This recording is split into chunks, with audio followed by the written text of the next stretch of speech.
yaş məsələsinə baxırıq. Bizə verir ki, atanın oğlunun indiki yaşına nisbəti 5-in 3-ədir.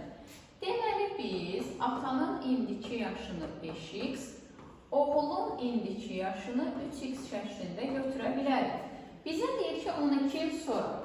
12 il sonra atanın yaşı 5x üstəgəl 12.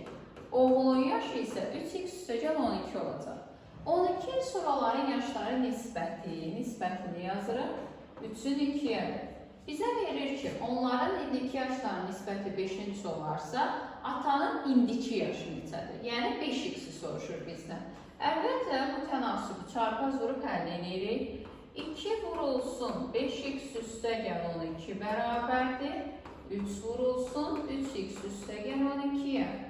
2 vur 5x olacaq 10x. 2 vur 12 eləyir 24. 3 vur 3x eləyir 9x. 3 vur 12 eləyir 36. Buradan da alırıq ki, 9x-i sola keçirsək, 10x-dən 9x çıxırıq, olur x. 36-dan da 24 çıxanda olacaq 12. Bizə lazımdır atanın yaşını tapaq, yəni 5-i vuraq 12-yə. Bu da olacaq 60, yəni atanın yaşı olur 60, C variantı.